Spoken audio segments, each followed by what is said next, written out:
उत्तर प्रदेश की योगी सरकार की कैबिनेट बैठक में कई अहम फैसले लिए गए हैं। लखनऊ में हुई बैठक में कुल 16 प्रस्ताव रखे गए, जिनमें से 15 को मंजूरी मिली है। इन फैसलों में इलेक्ट्रिक बसों का संचालन, आउटसोर्सिंग, सेवा निगम का गठन, निर्यात नीति और उच्च शिक्षा से जुड़े अहम प्रस्ताव शामिल हैं।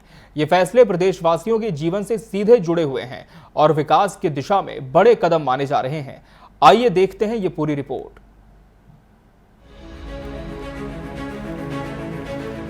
राजधानी लखनऊ में मंगलवार को कैबिनेट बैठक आयोजित की गई। मुख्यमंत्री योगी की अध्यक्षता में हुई इस बैठक में कुल 16 प्रस्ताव पेश किए गए।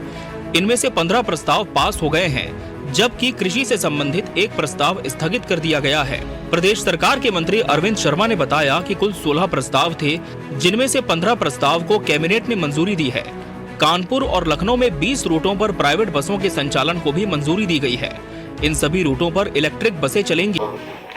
आज की मंत्रिपरिषद ने के समक्ष कुल 16 प्रस्ताव आए थे, जिसमें से एक प्रस्ताव कृषि विभाग का स्थगित किया गया और 15 प्रस्तावों पर मंत्रिपरिषद की सहमति मिल गई।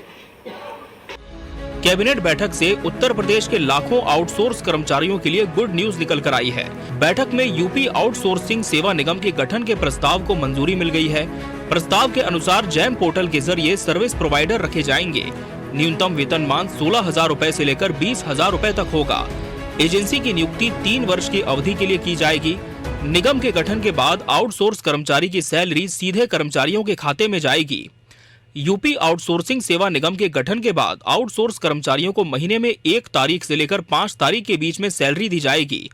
बैठक के बाद कैबिनेट मंत्री सुरेश खन्ना ने ये बताया कि आउटसोर्सिंग के माध्यम से की जाने वाली भर्तियों में आरक्षण का भी प्रावधान किया गया है, जिसमें SC, ST, महिला, दिव्यांग सभी का आरक्षण होगा। निगम के तहत आउटसोर्स कर्मियों को 1 महीने में 26 दिन की सेवा देनी होगी। कैबिनेट मंत्री सुरेश खन्ना ने यह भी बताया कि आउटसोर्स निगम के माध्यम से चयन प्रक्रिया में लिखित परीक्षा के अलावा मौखिक साक्षात्कार भी होगा। नियमित पदों के अगेंस्ट इसपे आउटसोर्स या संविदा पर नहीं दिए जाएंगे।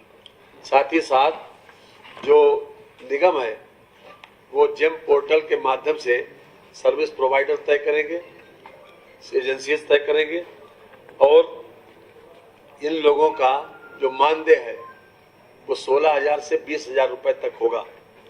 साथ ही साथ यदि किसी प्रकार की अनियमितता पाई जाती है 3 वर्ष के लिए इनको सेवा का अवसर मिलेगा और किसी प्रकार की अनियमितता पाई अगर जाती है तो विभाग की संस्तुति पर जो एजेंसी है निगम के भी संज्ञान में लाकर उसकी सेवाओं को समाप्त किया जा सकता है। योगी सरकार की कैबिनेट बैठक में एक अहम फैसले के तहत नई ई-बसें खरीदने के प्रस्ताव को भी मंजूरी मिली।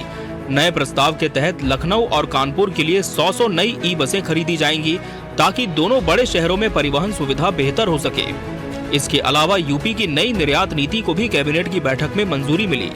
5 साल के लिए बनाई गई नई निर्यात नीति में अमेरिकी टैरिफ वॉर को देखते हुए उत्तर प्रदेश के निर्यातकों और व्यापारियों के लिए खास छूट का प्रावधान रखा गया है। और इसमें मेला प्रदर्शनी, हमारी क्वालिटी बेहतर हो, इसके साथ बायर और सेलर की मीट, खास तौर से जो अभी जिस प्रकार से हमारा 25 सितंबर से लेकर 29 सितंबर तक नोएडा में जो एक एक्सपोर्ट मार्ट हो रहा है, वहां पर इसी तरीके से एक्सपोर्ट लिंक्ड इंफ्रास्ट्रक्चर को डेवलप करना, टेस्टिंग एक्सेट्रा, यानी कुल मिलाकर जितने भी कंपोनेंट इसमें शामिल हैं उन सारी चीजों को आगे बढ़ाना, हर तरह से इस बात के लिए हम आगे बढ़ना कि जो योगी सरकार की कैबिनेट बैठक में पैतृक संपत्ति की रजिस्ट्री पर भी बड़ा फैसला हुआ है। पैतृक संपत्ति की रजिस्ट्री पर 5,000 के शुल्क पर किए जाने का प्रस्ताव पास हुआ है। इसके अलावा उत्तर प्रदेश की इलेक्ट्रॉनिक्स पॉलिसी को भी मंजूरी मिली है। इस पॉलिसी का उद्देश्य उत्तर प्रदेश को इलेक्ट्रॉनिक्स मैन्युफैक्चरिंग के रूप में विकसित करना है। संभल की न्यायिक रिपोर्ट भी कैबिनेट की मीटिंग में पेश की गई। हमारे एक्सपोर्टर्स की मांग है, उनकी हम किसी न किसी रूप में पूर्ति कर सके और अपने लोगों को प्रोत्साहित कर सके। ये क्रम संख्या 3 के ऊपर जो प्रस्ताव आया था निर्यात प्रोत्साहन नीति का, आपकी उसके बाद मैंने खास तौर से इसके ऊपर कोट करना चाहा। ये विशेष रूप से मंत्रिपरिषद ने इसको इस पर सहमति दी है। वहीं उत्तर प्रदेश निर्यात प्रोत्साहन नीति 2025-30 को मंजूरी दी गई है। इस नीति के तहत राज्य सरकार 882 करोड़ रुपए खर्च कर एक्सपोर्ट इंफ्रास्ट्रक्चर को मजबूत करेगी। इसका उद्देश्य राज्य को निर्यात के रूप में अग्रणी बनाना है। जनपद शाहजहांपुर में मुमुक्ष आश्रम ट्रस्ट के अंतर्गत स्वामी सुखदेवानंद राजकीय विश्वविद्यालय की स्थापना को मंजूरी दी है। इससे उच्च शिक्षा के क्षेत्र में नए अवसर खुलेंगे। मुमुक्ष आश्रम ट्रस्ट के अंतर्गत आने वाली इकाइयों को उच्चीकृत करते हुए स्वामी सुखदेवानंद विश्वविद्यालय शाहजहांपुर की स्थापना पर आज मंत्री परिषद ने अपनी सहमति दे दी है। जो उनके पास अभी तक जो लैंड थी लगभग उसकी वैल्यूएशन 1,08,03,00,000 ये सरकार में वेस्ट हो जाएगी और मुमुक्ष आश्रम की विभिन्न इकाइयों के भवनों का जितना भी क्षेत्रफल है वो भी सब कुछ राज्य सरकार में वेस्ट हो जाएगी। इसके अलावा वाराणसी के परगना रामनगर में स्थित 3 एकड़ भूमि को दिव्यांगजन सशक्तिकरण विभाग को हस्तांतरित करने का प्रस्ताव भी मंजूर किया गया है। यहाँ समेकित क्षेत्रीय केंद्र की स्थापना की जाएगी जो सामाजिक न्याय और अधिकारिता मंत्रालय के तहत काम करेगा।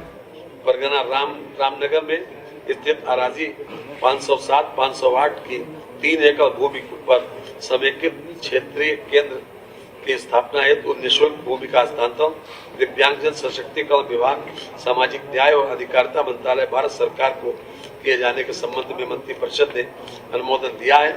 ये 3 एकड़ जमीन विशेष रूप से हमारे जो दिव्यांग सशक्तिकरण विभाग को दी जा रही है। ये सभी पहले प्रदेश में रोजगार, शिक्षा और सुविधा को बढ़ाने की दिशा में महत्वपूर्ण कदम हैं। राज्य सरकार का ये प्रयास उत्तर प्रदेश को आर्थिक, सामाजिक और तकनीकी रूप से सशक्त बनाने की दिशा में एक बड़ा कदम माना जा रहा है। Bureau report, TV24 news, Lucknow.